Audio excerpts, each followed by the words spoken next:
Nick told El Diablo about hiring a private investigator, his plans to stay home until Linda left for France, and Linda's travel plans. El Diablo knew this hotel in Paris, but did not say from where. Just one question, Senor Nick. Is there any chance of reconciliation, forgiveness, mercy? I don't want to hear later. I changed my mind. El Diablo looked him straight in the eyes. The smile disappeared. His expression became serious. Nick returned his gaze. Nick took a deep breath and paused to check his emotions again. The path was clear. He was a simple guy. Trust and loyalty. These were his most important values. They left his marriage. Linda flipped a switch in his brain, and love was now replaced by hate. Over time, upon reflection, he simply won't care. That time was not now. No one. El Diablo relaxed. Fine. Don't worry about anything. The waitress brought the bill. El Diablo shooed her away, but allowed Nick to tip her generously. He also allowed Nick to take a bottle of tequila with him, but warned him to slow down. He needed a clear mind for battle. Somehow, Nick woke up at a reasonable hour on Sunday morning without much of a hangover. He arrived at Harry's law office at 10 a.m. and found Frank already there. "Sorry, Nick," Frank said. "She definitely had sex with that guy. In your bed. He was there 2 hours after you called me, and he was still there when I left this morning. We received a very good quality video. I made you a copy, but you might not want to watch it." Harry interrupted him. "You better not look. I don't want you to do something stupid and get arrested." "Don't worry," Nick said, taking the DVD from Frank. "Give me the rundown. I climbed into that treehouse just like you said, and they were all over each other. I got really clear shots of their faces, and, frankly, the rest of their bodies. They were clearly having sex. Anyway, I think it's just a physical thing. They hardly spoke. I don't know if this will change your plans." "No. How long?" "They both had great stamina." "Thank you. This makes me feel even worse." "Sorry. Anyway, I know Linda personally from the party you had last year, so I can identify her. We checked this guy's license plates. It's Dwayne Martin. We know he's working with her. We don't know how long this has been going on, but it seems to me that this is clear and convincing evidence. Oh, and we have a camera in a nearby tree filming the driveway and garage so we can see when they come and go. I will email you a remote link to the live stream on our secure server. I have spoken to Harry and am going to write a report and supporting affidavit for him to file. Sorry again, dude." Frank shook hands with Harry and Nick and left the office. "So, what do you want to do?" asked Harry. "File for divorce on the grounds of adultery. But don't serve her." Harry looked at Nick without any expression. "Trust me, Harry. When I hear these words, I get an upset stomach. I don't want you to do anything stupid here. I predict that everything will go more smoothly than you imagine." Harry winced. "Look, Harry, just file this on Monday afternoon, right before the court office closes. Let me know the case number. I'll take care of the rest.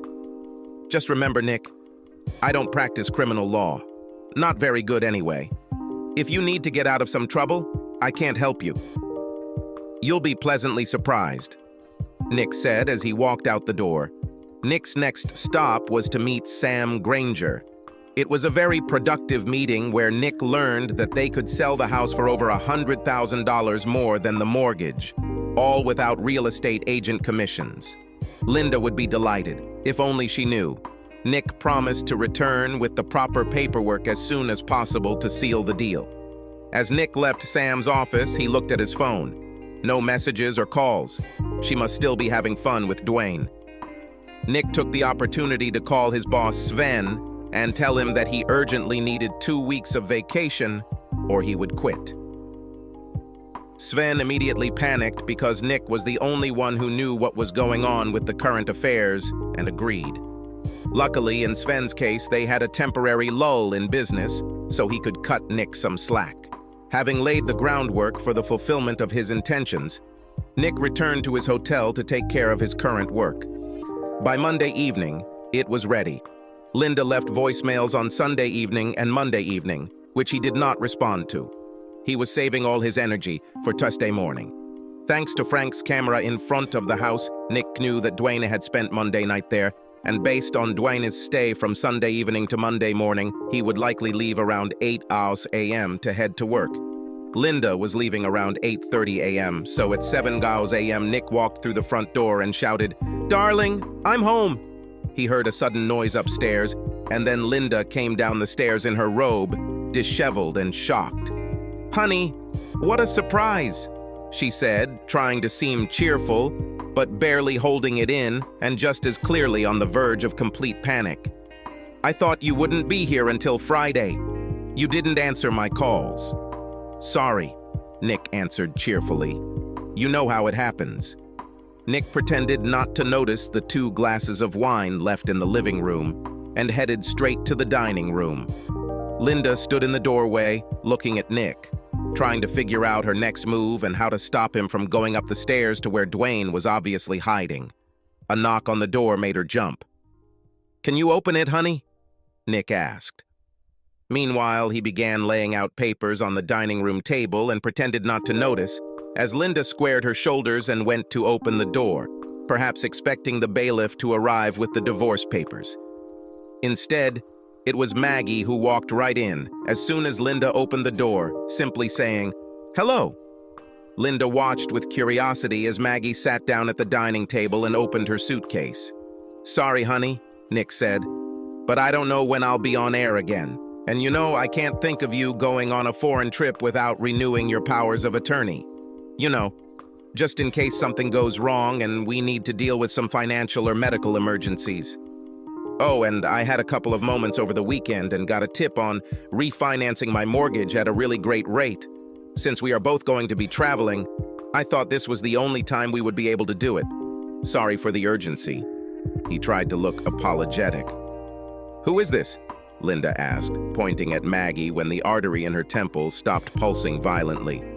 "I'm Maggie." "Maggie is a notary," Nick explained. Linda visibly relaxed. She still had a lover hidden upstairs, but events had not yet completely spiraled out of control. "You, my Boy Scout, always ready?" she said with a grin as she sat down, although her eyes were still wary. "It's just who I am, honey." He handed Linda a pen and began laying out the papers in front of her. "The flags with arrows show you where to sign. Take the time to read the documents if you want." "I trust you," Linda said with a wide smile, quickly signing all the papers in front of her. He prayed to God that she would do it because otherwise he was screwed. But, as they say, he who dares wins. As Linda signed each document, Nick laid them out and handed them to Maggie, who lined them up and notarized them. "Mrs. Buford, do you have a photo ID?" asked Maggie. Linda stood up from the table to go get her purse. Maggie and Nick exchanged glances, but both had to quickly look down at the table to keep from laughing. Linda placed her driver's license on the table. Maggie took a photo of them on her phone and noted the details in her notary journal. Linda offered coffee, but both Nick and Maggie declined as Maggie finished marking the documents she had certified in her book while Nick put everything into separate folders.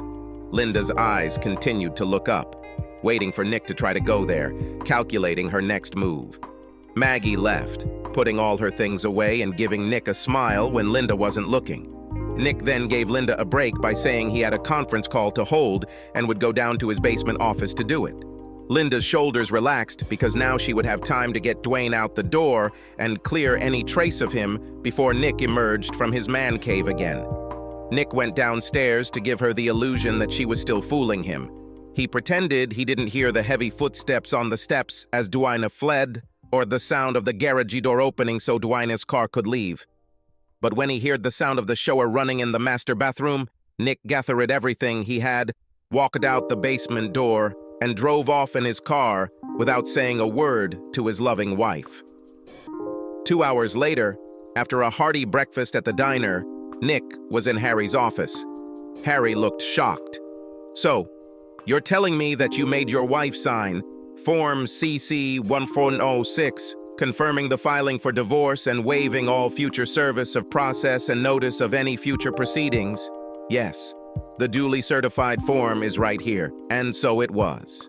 You are also telling me that you forced your wife, an experienced lawyer, to sign a property settlement agreement in which she transfers to you all proceeds from any sale of your home and contents therein, cars and any jewelry she owns, gives you free rein to manage her personal belongings and allows you both to walk away with the retirement accounts you each own, without any alimony from you to her. She still earns more than me. According to these documents, she expressed a willingness to leave the marriage with only about $125,000 of her retirement contributions, plus about $200,000 of her student loan debt from law schools. Right? She always had a very generous nature. Harry narrowed his eyes at Nick and returned to the papers on his desk. And you also made her sign an affidavit in which she admits to adultery and even admits that her lover was upstairs in the marital bedroom at the time of signing the affidavit and was there all night after having sex with her the night before. Are you even telling me that her affidavit supports the truth and accuracy of that line in the email where she talks about staying with her lover because he is better at it? Is this what you want to tell me? Lawyer, Nick said. There were no emotions on his face, as far as he could restrain himself. Please don't insult me. The documents speak for themselves. Harry looked at the documents, looked up at Nick, started to smile, suppressed a smile, and then turned around in his chair. To hell with this. I will accept this file. You are a respected member of the bar and a friend from law school. How was I supposed to know you did all this shit? I thought it was good, Your Honor. I'm deeply confused. I was completely taken aback by the fact that my client had betrayed my trust. If anyone should have his license revoked, it's Nicholas A. Buford Eskins, Your Honor. See where I'm going with this, Nick? To her. If necessary, will this notary certify that Linda signed all this? Yes, she will do that. Will she testify that Linda carefully studied the documents? I wouldn't want to try to prejudge or influence anyone's testimony, but as you say, Linda is an experienced trial lawyer, so I'm confident she gave the documents the attention she felt they deserved. I'm sure the notary will say that she saw Linda Buford go through the documents and sign each one. I cannot otherwise express an opinion about her state of mind regarding her understanding of the contents of each document. Okay then, said Harry. I'll record all of this today, plus Frank's affidavit and report, which includes photographs and a DVD. I'll see if I can't get this out of the electronic file for a while. We don't want this to still be in the news, do we? No, said Nick. Linda is going on a trip to Paris in just over 2 weeks. The longer it stays hidden, the better. Do you know anyone in district court? Do you remember Seth? Asked Harry. Student, a year after us? He's having trouble finding work at a law firm, so he's now working as a law clerk in the district court, trying to get his resume in order. He could speed up the process. But if the judge wants to take live testimony, the whole thing could collapse under its own weight. Linda will have to decide that she doesn't want to fight this for some reason if she realizes what's going on. If things go badly at this stage, I may have to resign as your lawyer. Fair enough. Someday you will be able to tell me the whole story. But I don't want to hear it now. Over the next 2 weeks, Nick managed to keep Linda at arm's length. He sent her text messages at odd hours, letting her know how busy he was, but otherwise answered her calls. Days passed, and she called less and less. You scared the crap out of her, Frank told him at the end of the week. According to our video footage, Dwayne hasn't been in the house since you showed up and surprised them Tuesday morning. I can't tell if they meet at his house during the week or have sex with each other in the office, but they don't do it at home. I'll tell you if anything changes. The only thing that changed was that Nick quietly returned to the house when he learned Linda had left and obtained the financial documents he thought he might need. He also signed a contract to sell the house with Sam Granger. The sale was scheduled to close during Linda's first week in France. In the evenings, Nick went to the gym, read in his spare time, and wondered how he got to the point where he was 30 years old with such a chaotic life. He told Sven that he needed to rest for a few more weeks, to which Sven reluctantly agreed. She's having fun with him in the house again, Frank said on Saturday, a week before Linda was due to leave for Paris. "Thank you for warning me," Nick replied. He didn't really care, but he knew he would rather burn the sheets than sell them when he abandoned the house. By this time, Nick had already watched the video Frank gave him the first time. He could see the attraction. Dwayne was a couple of years younger, and Frank's investigation revealed that the guy was a regular at the gym, always warming up in front of the mirror before weight training. Otherwise, he was unremarkable. By comparison, Nick was in decent shape, but he certainly didn't have a washboard stomach. Obviously, Linda was looking for any deal. Nick could have done without such superficiality. Before Nick knew it, Linda was off on her long-awaited trip to Paris. One of Frank's men followed her to the airport and waited until the plane took off for Europe. After receiving the news, Nick went into the house, put all of Linda's clothes in a pile in the living room, and packed everything he wanted to keep. The movers arrived the next day, packed Linda's clothes into boxes, and sent them to the warehouse. They packed Nick's things separately and moved them to the apartment he found. Thanks to Sam Granger, a skilled house demolition specialist, Nick was able to sell the furniture easily. When the house was finally empty, Nick took one last walk before completing his final task. He carefully collected the wedding photographs and album, as well as Linda's wedding dress. He took them to the patio fire pit that was directly underneath the treehouse, carefully placed the photos and album in the pit on top of the charcoal, added the dress and some lighter fluid, and lit a match. After it all burned down, Nick was pleased to see that the video actually had a lot of detail. You could even see details of their memorable moments together in each photo as it was added to the pit. A day later, Nick completed the sale of his family home, using a power of attorney from his wife to sign as her attorney in fact. She really should have read everything she signed. With a separate financial power of attorney, Nick was able to deposit the home sale proceeds check into his personal account, pre-certified on behalf of his wife as her attorney in fact, and close the joint accounts. 3 days later, still in the first week of Linda's trip to France, a construction crew leveled the house. They cleared the rubble in a few days. After this, work began on preparing the site. Unfortunately, the tree with the house, which was ideal for children, had to be removed. There was a gazebo on the new site. Unfortunately, at the moment when the entire place where Nick and Linda once had a happy home turned into just a large square of land, construction stopped. Looks like something went wrong with the permitting process. Nick and a friend from law school who worked in the county permitting department were confident that the problem would resolve itself within a couple of days after Linda returned home from France, once the appropriate forms were received and approved. During all this time, Nick did not answer a single call from Linda. He stopped texting her, didn't respond to emails, and didn't respond to voicemails. Some of her friends and relatives called.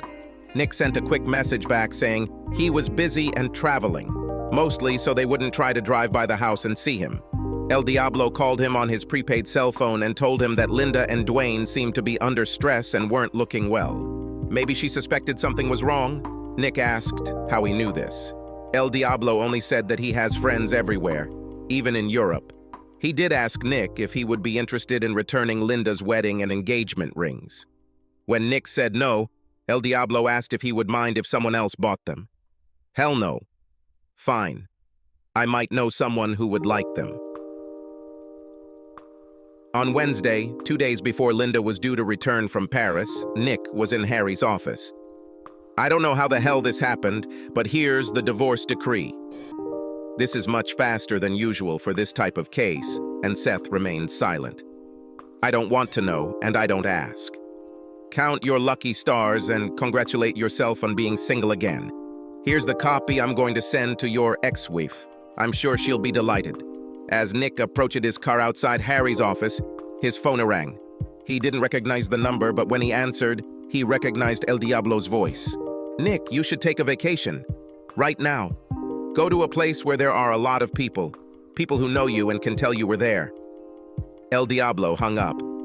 Nick realized that it had been a long time since he had seen his college friends who lived in New York.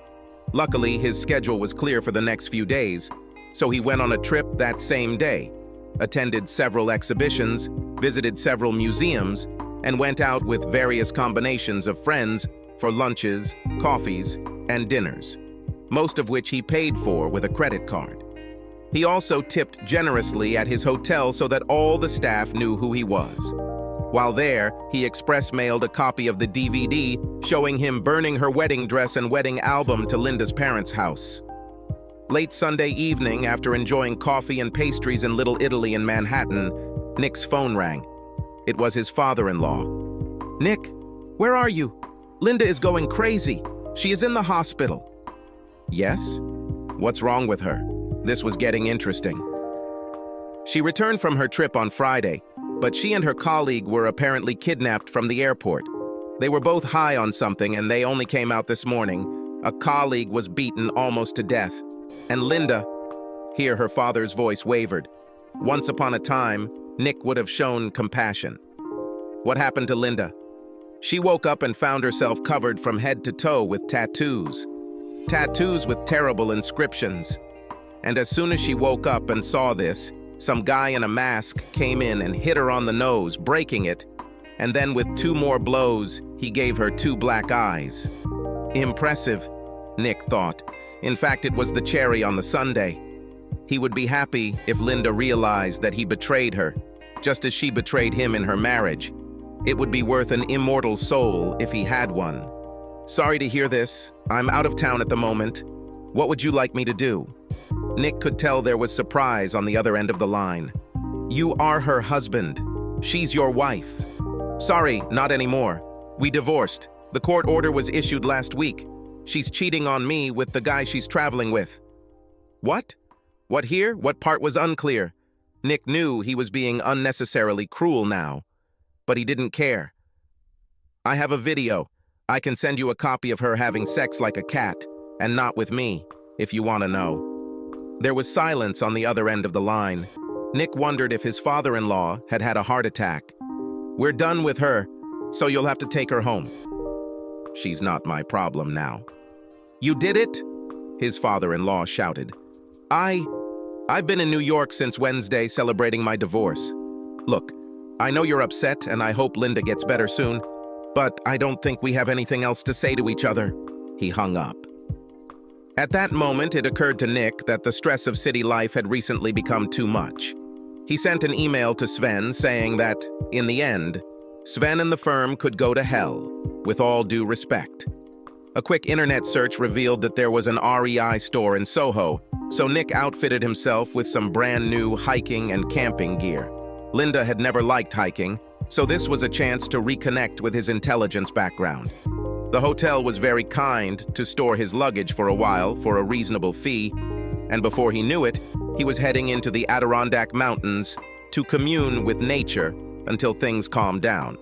Luckily, he had his passport with him in case he had time to travel to Canada. And it turns out he did. He spent most of the next 8 weeks turning off his phone. At first, it seemed like some crazy woman had stolen his ex-wife's phone because there were dozens, if not hundreds, he didn't count, of messages that seemed to include frantic screaming and crying. He only listened to 1 or 2 before deleting the rest, and a lot of crazy emails. Her account must have been hacked. How was he supposed to find the time to read all of this? He hoped that whoever this crazy woman was, she got the help she so desperately needed. So 8 weeks later, Nick met Frank for drinks. Harry was there too. "Just to be clear," Harry said as they sat down, "I ended our attorney-client relationship immediately after I gave you the divorce decree. I notified you by registered mail. Perhaps you haven't checked your email yet." "Not yet," Nick admitted. "It's a serious storm, my friend," said Harry. "Frank, what would you say?" "More like a typhoon." "I like it. Lots of destruction." Harry finished his bourbon and immediately asked for more. "You start, Frank." "So, on Monday morning, the former Mrs. Buford arrived at her old house with her parents. We never got around to removing the external camera. When she saw the vacant lot, she had a complete breakdown. She fell to her knees, sobbing, and assumed the fetal position. Ends with her kicking and screaming like a toddler at the mall late in the afternoon. Then a work crew arrives with equipment and she goes crazy again. She loses her composure for the 3rd time, when the construction workers see what is tattooed on her face and start laughing. And this despite the fact that she has raccoon eyes from the beatings, plus a Band-Aid on her broken nose. Harry picked up the story. That afternoon, she and a couple of lawyers from her large firm showed up at my modest office in a menacing mood. They didn't have an appointment, so I made them wait 25 minutes. I made sure my Glock was loaded and on my desk. Thank God we're in Virginia, you know. 25 minutes later, they are all yelling at me, talking about urgent motions, bar complaints, and contempt proceedings. I have to admit that I had a hard time not looking at the tattoos all over her face. This was done very clearly in red and blue ink so that it could be seen from a distance. When I was able to refocus, I asked what exactly the problem was, which statement in either statement was false. They all stopped and looked at each other. So I asked if there was any controversy about your ex-wife committing adultery. They all said yes. So I played a video that I prepared while they were waiting for good old Linda, apparently bouncing up and down on someone who is not her husband in the marital bed. Obviously, they haven't looked through everything in the case file yet. Then they all just looked confused. Linda then starts screaming that you didn't even give her a chance to explain herself. And I said, "You don't care what the reason is. You just did it." She comes to her senses and starts talking about how she never agreed to let you sell the house, and what was the story with you burning her wedding dress, photos, and album. All these things were her personal property. I showed her copies of the powers of attorney, one of which was for the specific purpose of selling the house.